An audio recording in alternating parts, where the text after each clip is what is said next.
She thought she could take my boat without asking. She learned her lesson the hard way. Living by the water had always been my dream.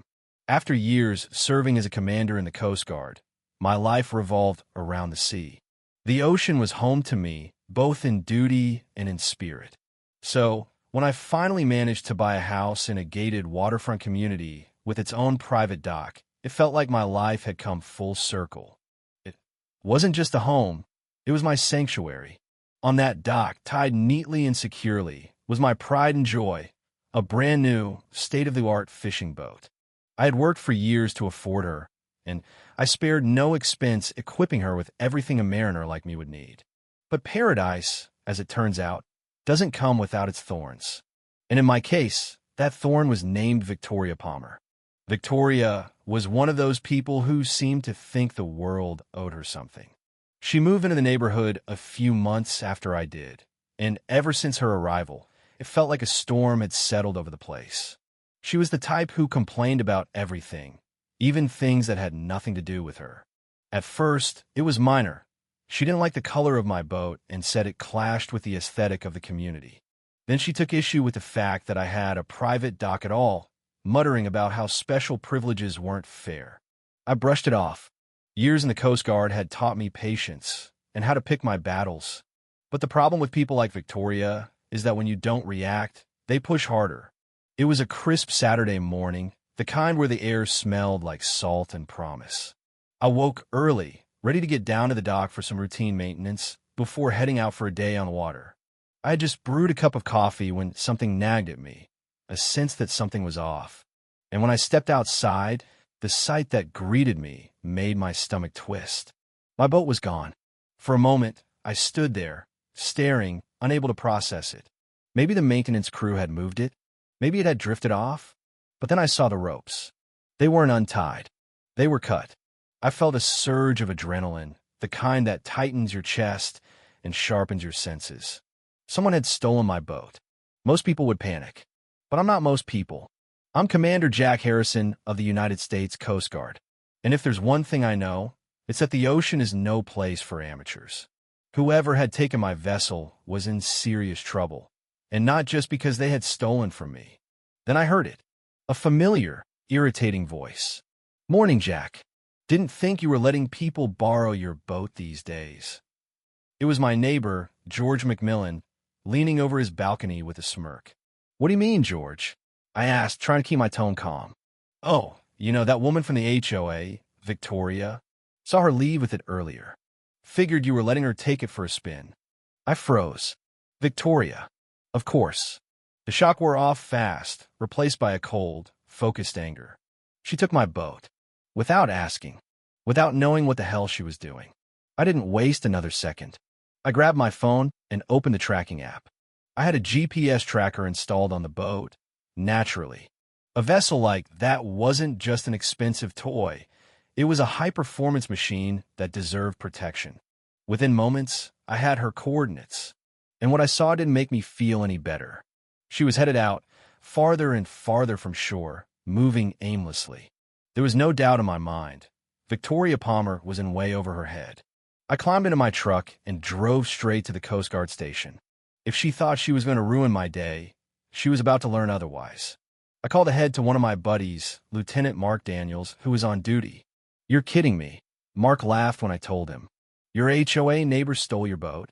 "That's right. And she's adrift." "Jack," he chuckled, "this is going to be one hell of a story." Within minutes, we had a crew assembled and launched a patrol boat. Luckily for Victoria, I was the one leading the operation. Anyone else might have treated her like a full-on criminal. Me? I just want to make sure nobody got hurt. Yet, as we followed the GPS signal, the reality of the situation became clear. Victoria was out there alone. No crew. No knowledge of how to maneuver a boat of that size or power. When we finally got within sight, I couldn't believe what I was seeing. The boat was spinning. Literally. She was going in circles, completely out of control. Even from a distance, we could hear her screaming. Mark and I tuned into the radio frequency. "This is the United States Coast Guard," I said, picking up the mic. "Identify yourself immediately." On the other end was pure chaos. "Oh my God. Oh my God." Get me out of here. I'm lost. The boat is broken. I sighed. The boat isn't broken, I muttered to Mark. She's just clueless. When we finally pulled up alongside the vessel, it was like something out of a sitcom. Victoria was clutching the wheel with both hands, sweating bullets, her hair a complete mess. She looked like she had seen a ghost, and maybe in a way she had.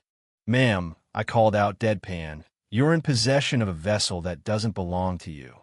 Are you aware of that?" She blinked, her mouth working like a fish gasping for air. I was just borrowing it. It was supposed to be a quick ride. I shook my head.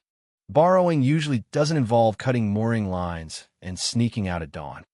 Her face turned crimson. "I was going to bring it back," she protested. One of my crew chuckled. I stayed serious.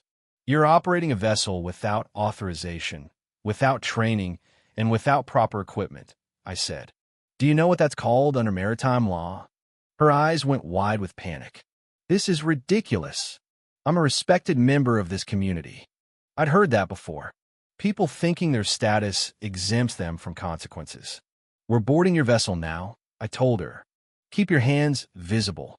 We brought her on board the patrol boat and began towing mine back to shore. Victoria sat there, silent as a stone, staring at her hands. Gone was the smug arrogance she had paraded around the HOA meetings. Now, she looked like a drenched, defeated cat. The ride back was quiet. She didn't say a word. I could see the wheels turning in her head, trying to figure out how to spin this. But there was no spinning it. She had stolen my boat, and now she was facing serious consequences. At the dock, an officer was waiting. We filed an official report, and Victoria was informed that she'd need to make a statement at the station. That's when she broke her silence. "You're not going to press charges, are you?" she pleaded. "It was just a misunderstanding." A misunderstanding. That's what she called it. I didn't dignify her with an answer. I let the officer handle it. Over the next few days, Victoria tried everything. She sent me messages asking to resolve it quietly. She got the HOA to lean on me, suggesting I let it go for the sake of the community. When that didn't work, she offered money. But it was never about money. It was about accountability. I filed formal charges. The case went to court. She lost. She was ordered to pay damages, court fees, and, as an added bonus, she was banned from going near my property or my boat ever again. The real punishment? Her reputation. Word spread fast in our little community. No one wanted anything to do with her after that. She resigned from the HOA in disgrace. A few months later, she put her house up for sale and moved out. No farewell party. No tears shed. As for me, life went on. My boat remained safely docked, now with a reinforced security system. Not that anyone else dared go near it. If there's a lesson here, it's simple. Some people need a harsh dose of reality to realize the world doesn't revolve around them. And sometimes that reality shows up in the form of a Coast Guard speedboat and a lawsuit they never saw coming.